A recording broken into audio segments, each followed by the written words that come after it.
जब कोई व्यक्ति अपने लक्ष्य में नाकामयाब हो जाता है तो आसपास के लोग कहते हैं कि तुम्हें अपने अंतरात्मा की आवाज़ सुननी चाहिए थी, तुमने गलत राह पकड़ ली।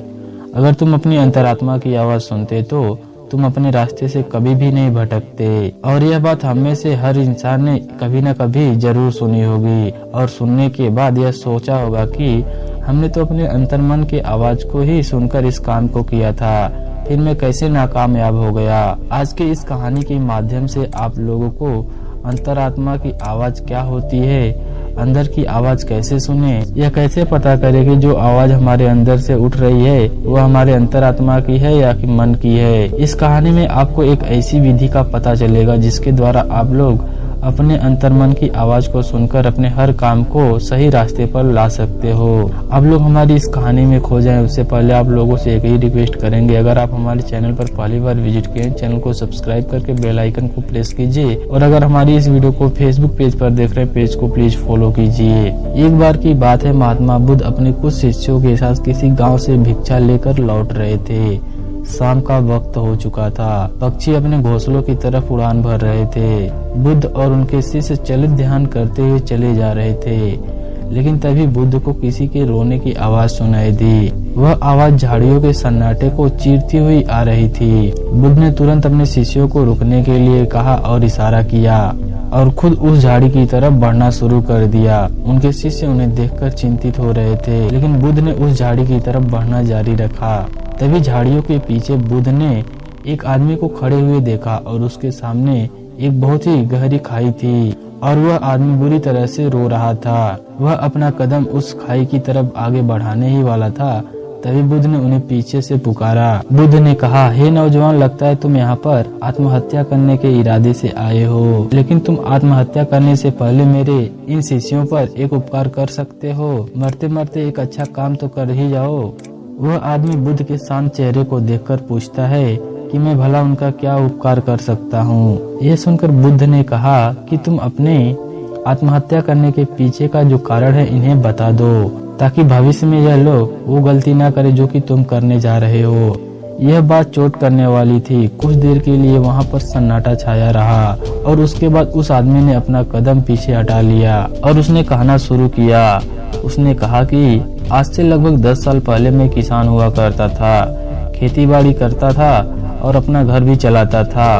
उस वक्त मेरे पास धन कम होता था, लेकिन फिर भी मेरे परिवार का गुजारा आराम से चल जाता था। लेकिन मेरी पत्नी अक्सर मुझे ताने देते हुए कहती थी कि हमारे बच्चे बड़े हो रहे हैं, क्या तुम उनके लिए धन नहीं कमाओगे। जब तक हम दोनों रहे थे तब तक कोई चिंता नहीं थी, हमारा काम उसी खेती बाड़ी से चलता रहा। लेकिन अब जैसे जैसे ये बच्चे बड़े होंगे, इनकी पढ़ाई लिखाई का खर्चा हम कहाँ से उठाएंगे, तुम पैसे कमाने का कोई दूसरा व्यवस्था ढूंढो। इस तरह के ताने रोज रोज सुनकर मैं बहुत ही परेशान हो गया था। मैं कोई तरीका चाहता था, कोई रास्ता चाहता था जिससे मैं धन कमा सकूं। और फिर एक दिन मेरे अंदर से आवाज आई कि तुम्हारे अंदर व्यापार करने का अद्भुत कौशल है।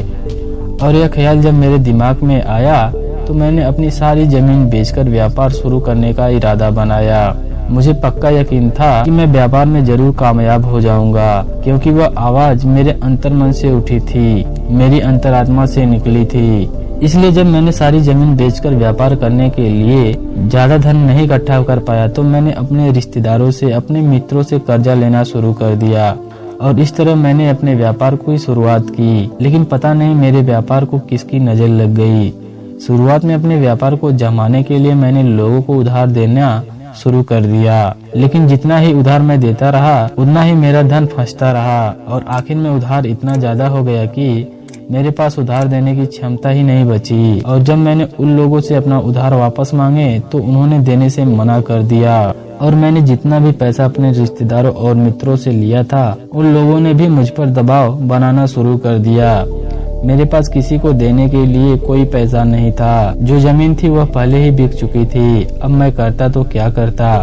फिर मेरी अंतरात्मा ने मुझे एक आवाज दी कि अब यह दुनिया तेरे लिए नहीं बची प्यारे, तेरा वक्त यहाँ पर खत्म हो चुका है, तू जा जा जा आत्महत्या कर ले और मैं अपने अंतरात्मा की बात सुनकर आत्महत्या करने के लिए यहाँ पर चला आया हूँ। उसकी बातें बुद्ध और उनके शिष्य बड़े ही ध्यान से सुन रहे थे। उसकी बात समाप्त होने के बाद बुद्ध ने उस आदमी से पूछा कि हे नौजवान, मुझे एक बात बताओगे?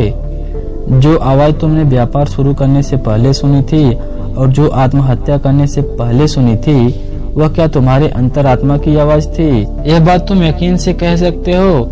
यह सुनकर वह युवक सोच में पड़ गया और फिर बोला, जी हाँ, वह आवाज बहुत ही गहरे से आई थी। उस बात पर मेरा पूरा विश्वास था और वह बात मुझे पक्का यकीन है कि वह मेरे अंतरात्मा की ही थी। यह सुनकर वह उससे पूछते हैं कि अंतरात्मा की आवाज तो आत्मा से आनी चाहिए ना?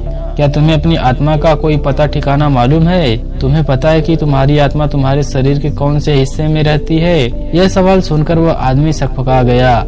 उसने कभी सोचा भी नहीं था कि कोई आदमी इस प्रकार का कोई सवाल पूछ सकता है। इसका बनावटी जवाब देते हुए उस इंसान ने कहा कि हाँ, बुद्ध, आत्मा तो सभी में होती है और वह तो शरीर के अंदर होती है, उसका कोई प्रमाण थोड़ी न है। यह सुनकर बुद्ध कहते हैं कि जब आत्मा के होने का ही कोई प्रमाण नहीं है तो अंतरात्मा की आवाज के होने का क्या प्रमाण हो सकता है? और तुम अपनी अंतरात्मा की आवाज को लेकर इतना यकीन से कैसे सुन सकते हो? असल में जो आवाज तुमने तब सुनी थी और अब सुनी है, वह आवाज तुम्हारे अंतरात्मा की नहीं है, बल्कि तुम्हारे मन की आवाज थी। वह तुम्हारे मन द्वारा बनाया हुआ एक जाल था जिसमें तुम फंस गए हो और अब निकलने का तुम्हें कोई रास्ता सूझ नहीं रहा है। तब तुम्हारे मन ने निर्देश दिया था तुम्हें कि तुम आत्महत्या कर लो। ध्यान रखना, अंतरात्मा तुम्हें कभी भी हिंसा वाला रास्ता नहीं दिखाएगी। आत्मा शुद्ध होती है, निर्मल होती है। वह भला किसी को हिंसा के रास्ते पर कैसे भेज सकती है? और तुम आत्महत्या करने का फैसला लेकर हिंसा का रास्ता बना रहे हो। यह उत्तर सुनकर उस आदमी के मन में थोड़ी ठंडक मिली। वह बुद्ध से और बातें सुनने के लिए उत्सुक हो गया। इसके बाद उस आदमी ने कहा कि हे महाशय, आप मुझे बहुत ही ज्ञानी प्रतीत हो रहे हो।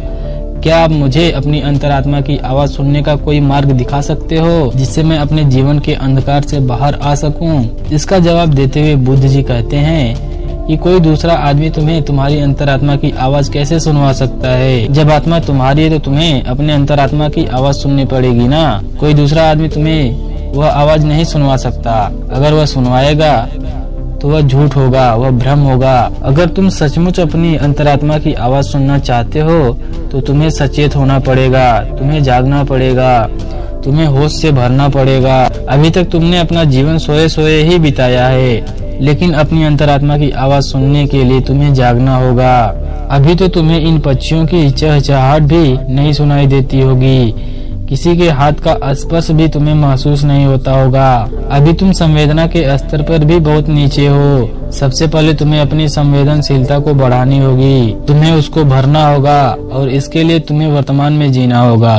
और तब तुम महसूस कर पाओगे इन हवाओं के झोंकों को, इन पक्षियों के चहचहाहट को, इस आसमान के सूर्य की किरणों को, तालाब को। तब तुम्हें यह सारी तरंगे महसूस होने लगेंगी। इसके लिए तुम निरंतर अभ्यास करो, इसके लिए निरंतर ध्यान का अभ्यास करो। ध्यान का अभ्यास करने से मन निर्मल होता है, मन शांत बनता है और मन जितना ही शांत होगा उतना ही संवेदनशील भी होगा। यह कहकर बुद्ध पत्थर एक उठाते हैं और उसको पास के ही तालाब में फेंक देते हैं। पत्थर फेंकने के बाद बुद्ध उस आदमी से पूछते हैं कि अभी तुमने तालाब में क्या हलचल देखी?